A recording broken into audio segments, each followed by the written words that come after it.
We have just begun Proverbs chapter 10. In this first section, really, verses 2 to 5, it's a matter of gain and want, and it involves several things. One is wickedness and righteousness, diligence, prudence. There's also that of a slack hand, or the sloth. And let's just begin in verse 2. Now, we read all the way to verse 5, but verses 4 and 5 I want us to do, we read it and really didn't make any comment at all. But verse 2, treasures gained by wickedness do not profit, but righteousness delivers from death. Okay?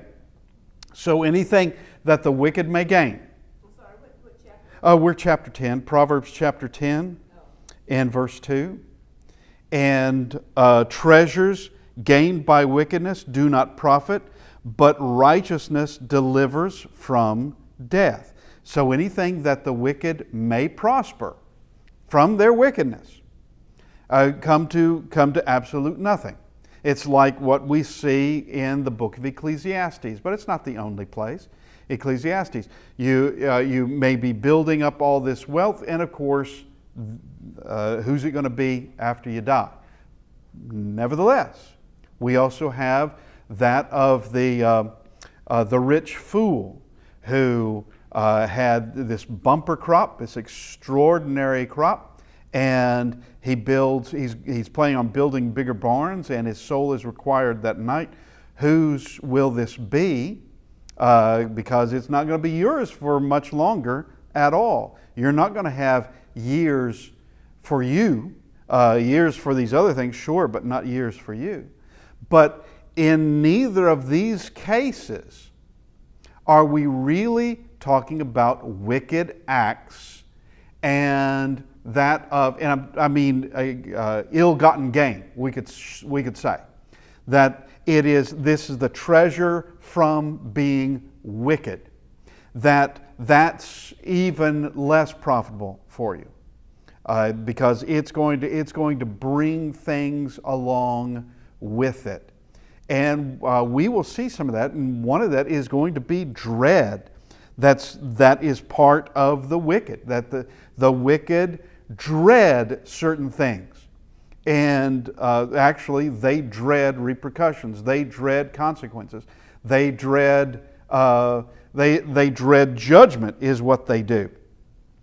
Now, verse 3, the Lord does not let the righteous go hungry, but He thwarts the craving of the wicked. Now, we did comment on both verses 2 and 3 last week, so I'm not going to spend a whole lot of time here. But the Lord does not let the righteous go hungry. Last week we did talk about that, of where David did mention he had not seen the children of the righteous begging for bread. And we did talk about how David, when he was running for his life, along with those men who were with him, they were running away from Saul, that he is fed by the priest. He's fed by a priest. And the fact is that God did not allow David to go hungry. Now, let's make a distinction. There's a difference between saying, I'm hungry, and dying of hunger. All right, there's a huge difference in that. That God is not saying He'll never allow you to go hungry. You will always feel full. You'll always feel stuffed. He never said that. And it would be absurd to think that someone could never, and this is going from a kind of a juvenile idea or an adolescent idea of very childish, taking something like this and saying, I know for a fact that I've been hungry, but that's not what it's saying at all. It's saying God will take care of you. He allowed the children of Israel to go hungry, or I should say to be hungry in the wilderness, and then fed them. And there was a point for that. One was being tried, another happened to be that of putting them to see where their loyalties were, and that man does not live by bread alone, but every word that proceeds from the mouth of God. Now, verse 4, this is really where we want to start. A slack hand causes poverty. And here we have this contrast. But the hand of the diligent makes rich. So there's a difference between a slack hand and the hand of the diligent. Understand, it's not saying the untalented hand and the talented hand, the unskilled hand and the skillful hand. It's saying slack and diligent. There is a big difference. There's a big difference. I have known people that I would term them as living gold mines. They had extraordinary talent, but they had a slack hand. They basically, it meant nothing to them. They did nothing with it. They would rather do nothing than actually do what they had the ability to do. They didn't have to hunger at all. You have an astonishing ability. And personally, I think that God has given every person their own gold mine. Now, some obviously are going to be wealthier than others. Nothing we can do about that. The poor you have with you always. That's precisely what Jesus said. And we'll get to that in a bit later on in this chapter. But it is diligence that is man's precious possession. That's chapter 12, verse 27. Diligence. All right, who controls your diligence? You do. You control your diligence. You control whether you're going to do something and do it now, or you're going to wait till another day. You prolong it or you procrastinate, and with a lot of folks, it's procrastination knowing that it's going to be an indefinite procrastination, that they don't want to do it, therefore they're not going to do it. But diligence is man's precious possession, that someone can have extraordinary ability in something, never do, and you have someone who doesn't really have that great ability, but they're diligent and they do. They actually create the thing. They actually do whatever it was that needed to be done or could be done. They did it. And that who kept that other person back? Themselves. Having a slack hand. That's precisely what did it. Now, verse 5, he who gathers in summer is a prudent son, but he who sleeps in harvest is a son who brings shame. So there is a time when you got to work. It's a window of opportunity, just like we're looking here with summer. Summer is a window of opportunity. Summer will end, and harvest also will end. What is it that they say? Let's make hay while the sun shines, or something. It's along that line, that it's got to be done before it rains. It's got to be done. And so you have this window of time, and you better do it, or there's going to be lack later on. When you need it, it won't be there because you weren't diligent to do it. And so there is this window of time. You either hop on it, you either are diligent, or you don't. And you have this prudence that says, this is what we do because this is the time we do it. A number of years ago, I saw a documentary, and this does have a bearing on this. Saw a documentary. It's on a village in Siberia, and it's rough. They've got rough winters, and actually their summers kind of rough too. It's a rough place to live. In the summer, they asked a fella what was his favorite time of year, and he said he loved like January and February. He says, because there are no bears and no mosquitoes. Yeah. And you think, oh, that'd be the worst time. But for him, it was the best. For him, he really loved that. And but you got to understand that in Siberia, where they were living, there was really a short windows of time where either you did this certain thing, or you might starve and die, you might freeze and die, you might, something is going to be lacking when you need it. And there's a short growing season, therefore that's short harvest. Now it looked like the ground when it was warm, it produced a lot. Things grew very, very rapidly, and there was that short season. And when it came to a point when you better be chopping wood, because they had wood burning stoves and things like that. When it came time to chopping wood, you better be chopping, you better be gathering it, you better be storing it away. That's what you better be doing, because winter is approaching and it comes on fast. It's not like here we're in a temperate zone. Now it gets cold in the winter, but it doesn't really get below zero. If it does, it's not very often.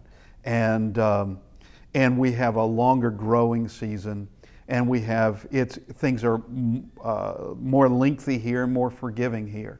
But the whole thing is, even then, someone who's not prudent can let it go to waste. So here we are. All right, we plowed this field, we sowed this field, we took care of this field, and now when it comes time to gathering up the food, here it is. You do nothing? Is that it? That we do nothing? We took the expense of doing all these other things, and when it comes time now, literally what you're doing is you're now gathering in the food that you were hoping for, and you're not going to do it. All right, what's that whole fable of the little red hen? You know, and you know it. Who will help me plant my corn? Well, nobody's going to help her plant her corn. Who will help me in the whole thing of taking care of the corn, watering the corn, weeding the corn, whatever it was, and picking the corn, shucking the corn, doing all those things. Nobody. But when it came time to eating the corn, yeah, we're there. All right, we are there. Well, that's another way of expressing this, that he who gathers in summer is prudent, but he who sleeps in harvest is a son who brings shame, and yet there's going to be this want. You had it, you did nothing with it. Something is expected out of you. Something is expected. That if you actually want to eat, if you actually want to be able to have a few comforts, there's going to be some diligence involved in that. It's not going to be handed to you, and if it is just handed to you, you're not really developing like you should be. You're just not.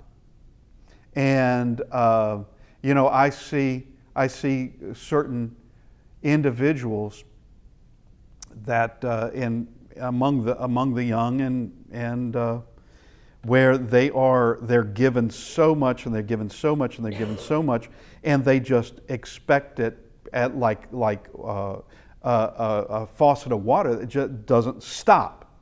It just continues. It's a stream of giving to them, and the fact of the matter is they're not going to develop like they should be. They're not going to. And they're going to expect it, and it's going to suddenly be this hardship on them that they're having to do what everybody else has to do. Okay, and it's like you heard of royalty. I don't know about today, but you heard of royalty that you'd have some of them that really never buttoned a jacket because it's done for them. They've never boiled water because it's done for them. They were just missing a lot of little life skills because it's not there. Okay, now here is this idea of this is to be done, or there's going to be want. Now, we come to verse 6. And here we have this compare and contrast in this.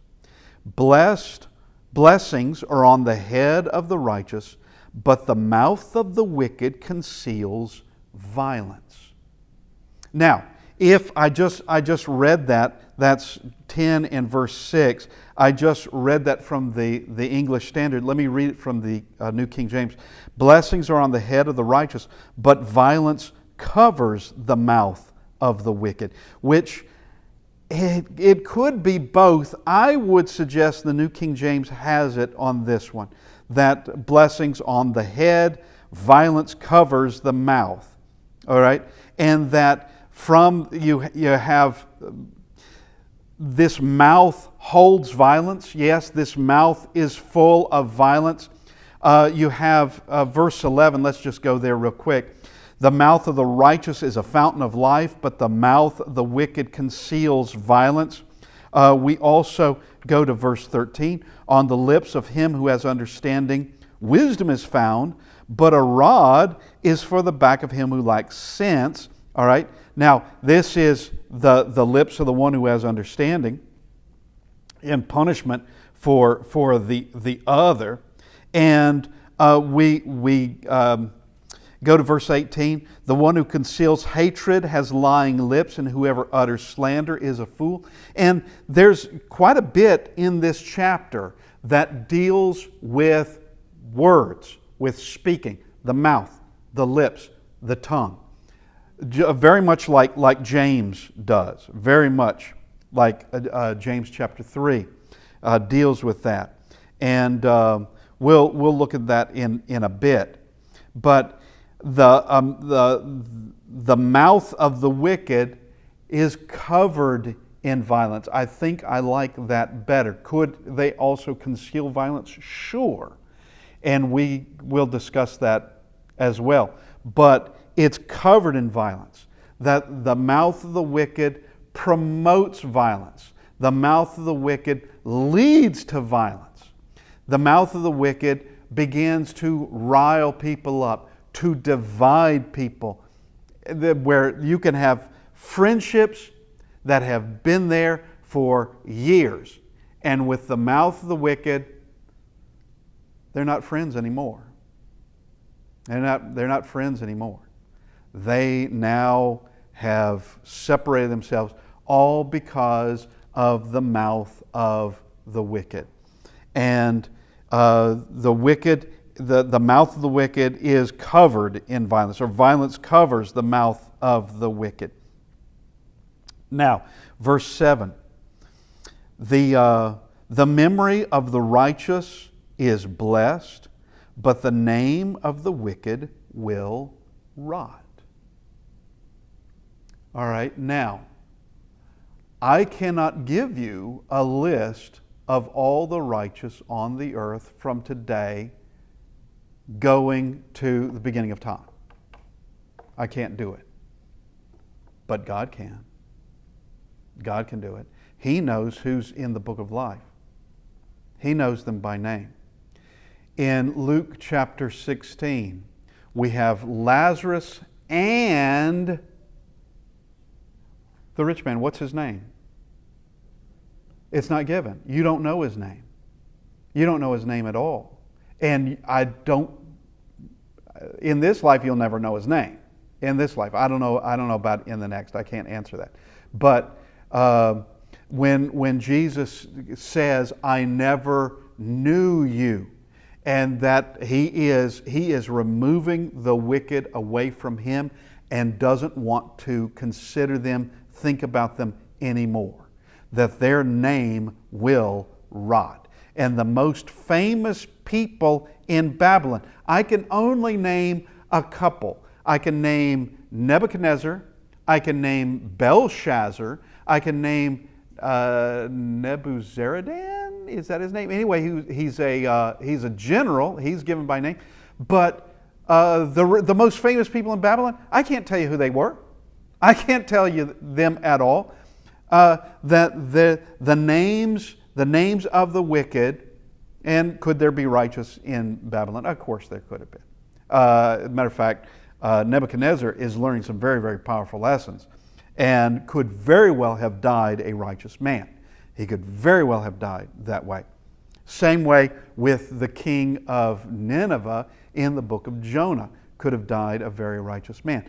But God will remember them no more. And I'm talking about the wicked, not the king of Nineveh necessarily, or that king. But God will remember them no more. Their name will rot. It will be gone for eternity and not recalled. All that goes away. Now we go to verse 8. The wise of heart will receive commandments, but a babbling fool will come to ruin. And this is, once again, concerning words. A babbling fool. What might a fool say? You don't know, but it's not likely to be good. A fool may say anything and not even consider what they're saying. And some folks think they have set it in their mind that being able, as though the rest of us couldn't do it, being able and willing to speak your mind at the spur of the moment, regardless of what it is a strength of character. It is not. It is not a strength of character. There are things that can go through your mind as you're trying to figure something out that it's not processed yet. It may not even be half baked yet. You don't have everything you need just yet. But you may need to wait a little bit to say anything, and in some circumstances it's best not to say anything at all. That it's not a strength of character, and it's like a bragging point of I say whatever's on my mind. Okay, that's a weakness. You put a filter on that. Put a filter there. That it may be best if you didn't speak at all. That a babbling fool will come to ruin and can bring everybody else in the room against each other. Yes? I was going to just say quickly, how often in these days do people say something on social media Yes. and they have to immediately delete Yes. it because Yes. they shouldn't have said it? The idea of social media is bad. All right, there's a good side to it. Yes, there is. Seeing grandkids, that's great. Seeing friends that you haven't seen in years and keeping tabs with them, that's great. But there's also the weaponized version of it. And I'm going to tell you, there are congregations that they were going through a difficult time, and it could have been resolved. It could have been resolved, except for what was going on in social media, of things that were not being said out in the open, because it's easier to sit at home and type it out. And it was poison. It was toxic.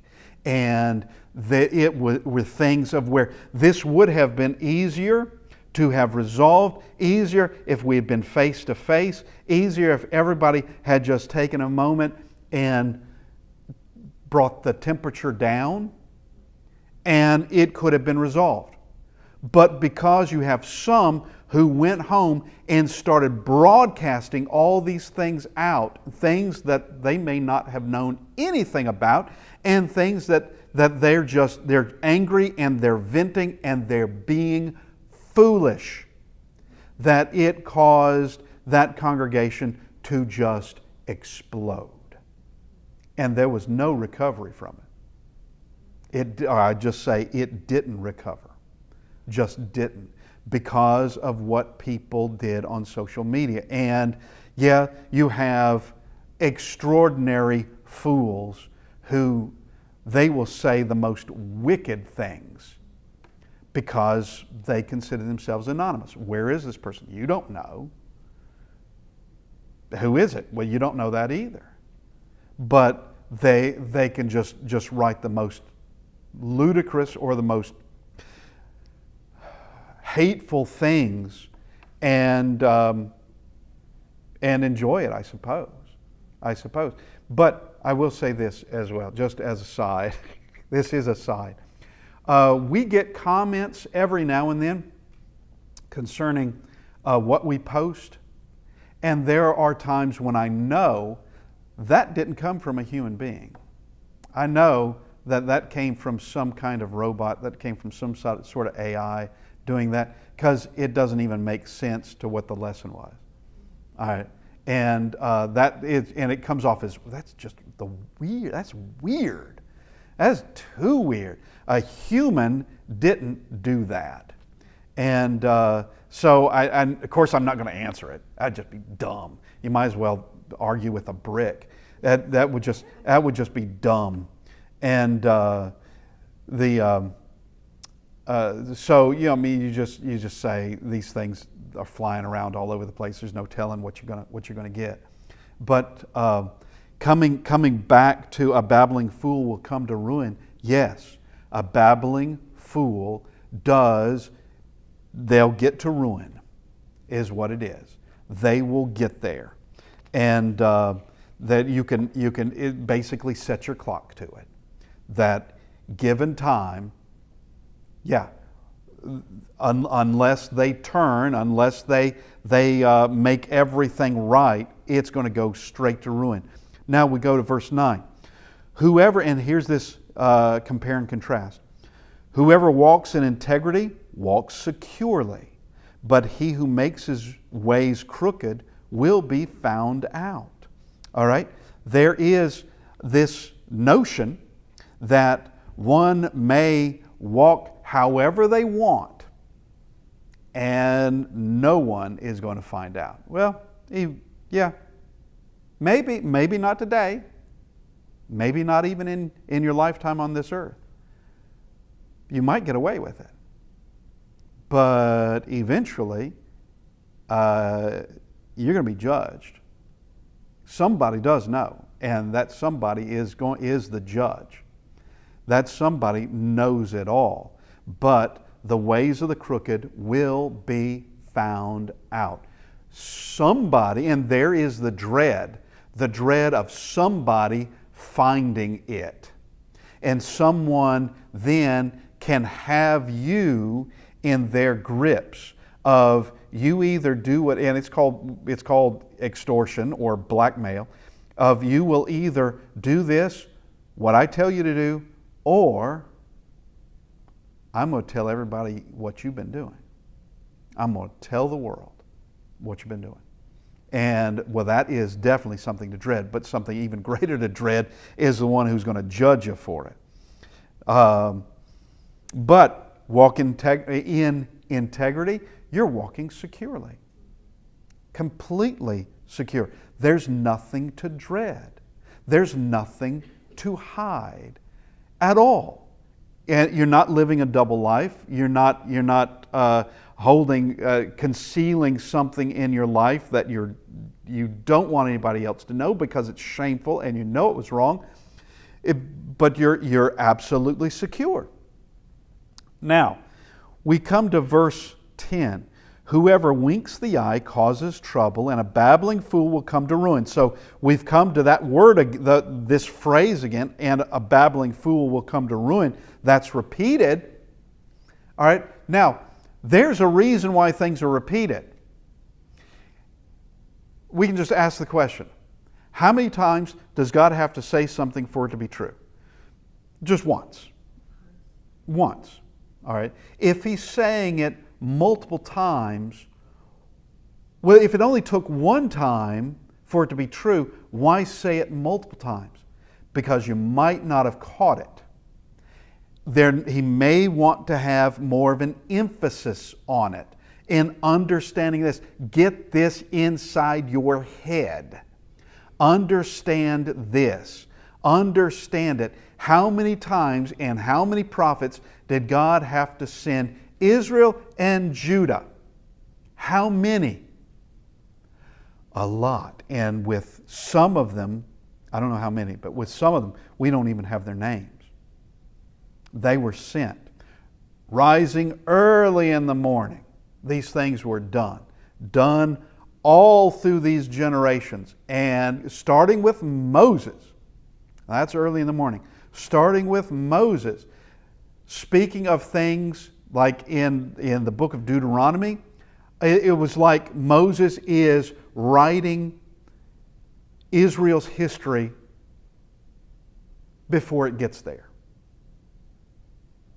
Because of, if you do this, God's saying, I will do this. And it gets quite specific.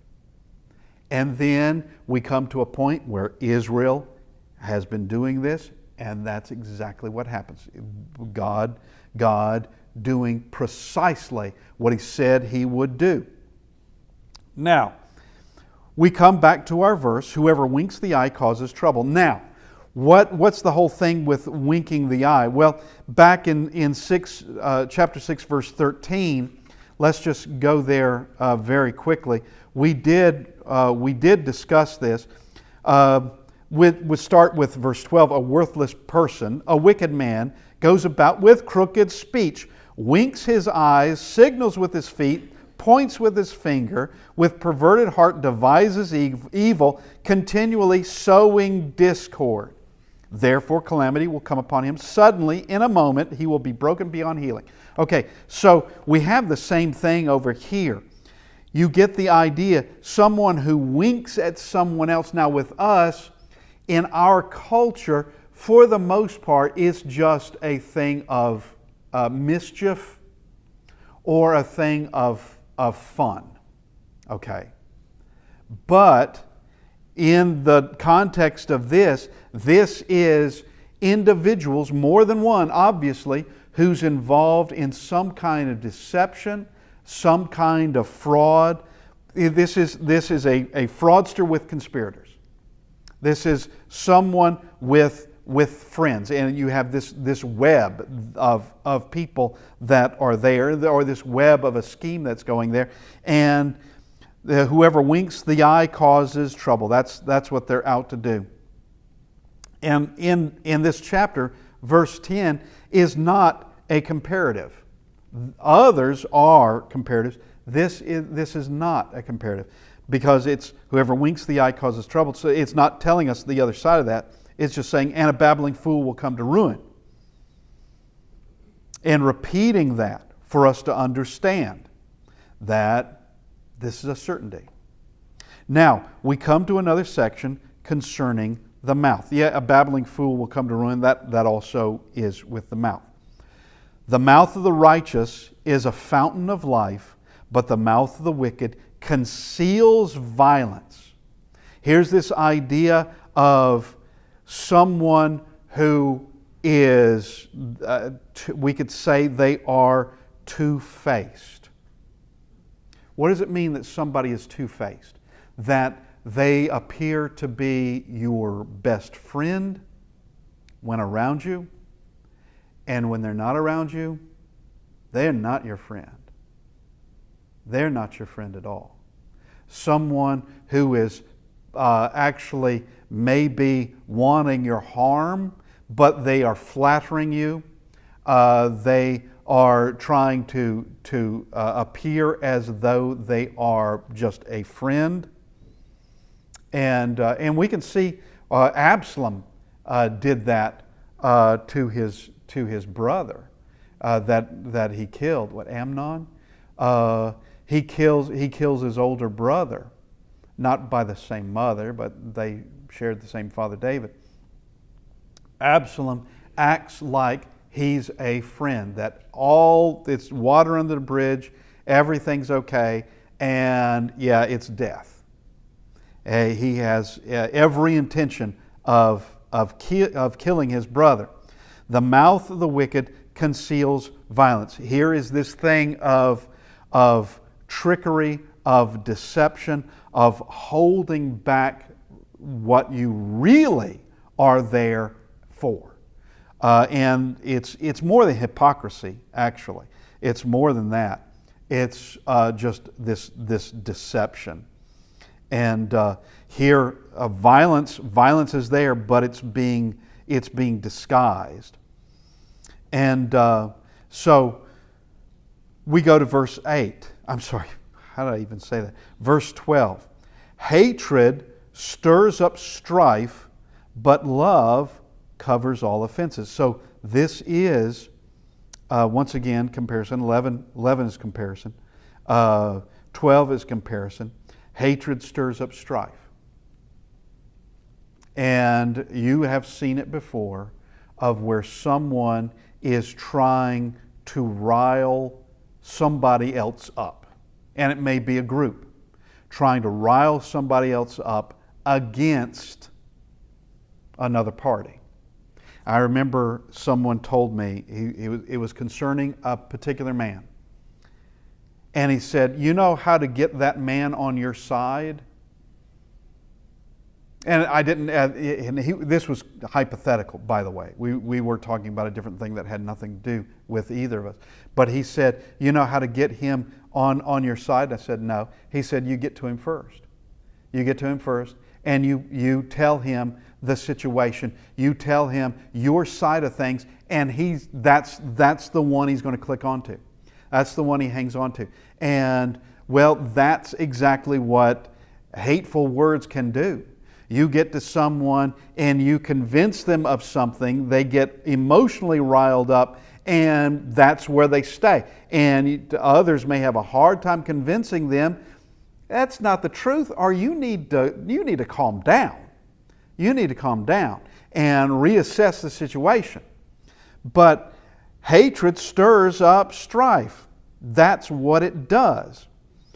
Love covers all offenses. Love puts a lid on it. Even more than a lid. Love will put out that fire. All right, and the fire isn't even set because love was there. Love is a stabilizer. Strife and hateful words make nothing. It makes for an unstable setting. And when you have people that have short fuses, then you've got something that becomes volatile. And you have someone that knows who to go to because they know that person has a short fuse anyway, and just get them all riled up, and then it just gets worse. It's like a wildfire from there. But let's go to James chapter 5. James chapter 5. And we go to verse 20. Let him know that he who turns a sinner from the error of his ways will save a soul from death and cover a multitude of sins. Here is love that has come in. We go to chapter 3. My brethren, let not many of you become teachers, knowing that we shall receive a stricter judgment. For we all stumble in many things. If anyone does not stumble in word, he is a perfect man, that's a complete man, able also to bridle the whole body. Indeed, we put bits in horses' mouths that they may obey us, and we turn their whole body. Look also at ships. Although they are so large and are driven by fierce winds, they are turned by a very small rudder wherever the pilot desires. Even so, the tongue is a little member and boasts great things. See how great a forest a little fire kindles. And the tongue is a fire, a world of iniquity. The tongue is so set among our members that it defiles the whole body and sets on fire the course of nature, and it is set on fire by hell. That words can rile up people, and it would be the words of hatred. It would be the words of a prating fool, of a babbling fool. They can rile people up. Did you ever read Animal Farm? All right, it's just a small book, and it's fiction. All right, but you have the sheep there, and the sheep will say anything that they're given by the pigs. The pigs will tell the sheep what to say, and suddenly the sheep are saying it. All right, that's exactly how people can be. That's exactly how people can be. You have someone wicked who gives them something that they latch onto, and all of a sudden they're just repeating it. They don't even know what they're saying. They're just repeating it. All right, that's a dangerous place to be, and that's also listening to a prating fool. It's listening to the mouth of the fool that brings ruin near. That's verse 14. We've come to the end of our class for this morning. I appreciate everybody being with us. We'll continue in chapter 10, hopefully next week. Thank you.